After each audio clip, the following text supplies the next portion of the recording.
Hola amigos, ¿cómo están? Buenas. Bienvenidos una vez más a mi canal, gracias por estar aquí. Vamos nuevamente, como siempre, a aprender algo nuevo, o quizás a reaprenderlo.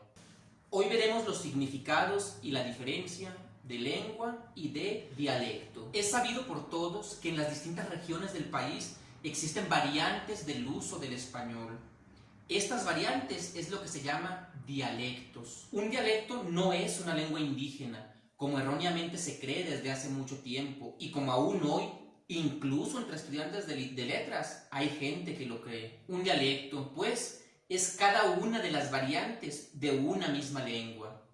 Sí existen dialectos dentro de las lenguas indígenas, pero se trata de variantes de la misma lengua. Por ejemplo, en la lengua purépecha, originaria de la región de Michoacán, existen variantes. Es decir, los purépechas de una parte hablan el mismo idioma que los purépechas de otra parte, pero con algunas diferencias. Cada una de estas variantes es un dialecto de la misma lengua purépecha. Lo mismo sucede con el español, que es una lengua. Tiene variantes y cada una de estas variantes se llama dialecto. Las variantes en el español no son tan grandes para impedir que nos entendamos los hispanohablantes de una parte y los hispanohablantes de otra. He oído decir que esto sí pasa con algunos dialectos del purépecha. Estas variantes pueden darse en cualquier nivel de la lengua, en el léxico o en la sintaxis, por ejemplo. El léxico son las palabras, los vocablos, y la sintaxis son las formas en que combinamos esos vocablos, esas palabras, para comunicar ideas. Un ejemplo de variante léxica entre el español de España y el de México es paro y desempleo. En España una persona en paro es una persona que no tiene trabajo. En México es una persona en desempleo, es un desempleado. Y paro en México significa huelga. En todo el país, en toda la República Mexicana, desempleo significa lo mismo y se usa igual. No hay una sola parte en todo el país en que se hable español donde no se utilice esta palabra, y en todas las partes tiene el mismo significado. De modo que esta palabra tiene variantes a nivel internacional, pero a nivel nacional, en México, su uso es general y uniforme. En Chile, por ejemplo, se usa también paro para referirse al desempleo, como puede verse en este poema de Nicanor Parra. Un ejemplo de variante sintáctica lo encontramos en el español de Cuba, donde es común colocar el pronombre personal después del pronombre interrogativo. ¿Qué tú tienes? ¿No? Una frase más completa sería, ¿pero qué tú tienes?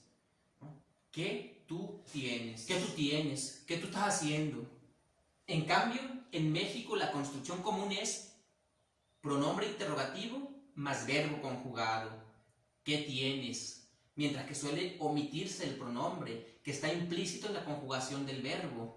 Tienes es la forma verbal correspondiente a segunda persona, o sea, a tú. Así pues, el español de Cuba es un dialecto de la lengua española. El español de México es un dialecto de la lengua española. Y el español de España también es un dialecto de la lengua española. Y así como el español es una lengua, también lo son el maya, el náhuatl, el celtal, el tzotzil, el ya mencionado purépecha, lo mismo que el inglés o el sueco. Una lengua está constituida por un sistema general de signos y unas ciertas convenciones, es decir, una serie de acuerdos entre los usuarios para el uso de esos signos. Con ellos, con esos signos y con esas reglas de uso, un usuario, es decir, un hablante, un usuario de la lengua, puede codificar. Código, codificar, es decir, elaborar un mensaje y transmitirlo a otro usuario. Al usuario que recibe el mensaje lo puede decodificar, es decir, interpretar y comprender. Ese proceso es la comunicación que nos permite una lengua. Cuando una comunidad de hablantes de una lengua crece, empieza a ser muy grande y no tienen contacto entre sí todos los usuarios de la lengua, en zonas, digamos, muy apartadas, donde los usuarios sí tienen contacto frecuente entre sí, es normal y es natural que vayan surgiendo formas propias de estos hablantes, de relacionarse, de usar la lengua, vocablos nuevos, modas, etcétera, que se van agregando al inventario de la lengua y que los de por acá en otra región no utilizan, pero en esta otra región sucede ese mismo fenómeno. Y así de esta manera se van formando variantes, diferencias dialectales. Así surge una variante dialectal dentro de una misma lengua. Bueno, ahora que ya sabes qué es una lengua y qué es un dialecto, podrás evitar el difundido error de pensar que un dialecto es una lengua indígena. No. Y bueno, muchas gracias por pasar, por aprender conmigo o por reaprender conmigo, por repasar estas cosas que tal vez ya sabíamos. Comparte el video si te gustó, si lo consideras útil. No se te olvide suscribirte para que no te pierdas las siguientes videoclases. Muchas gracias.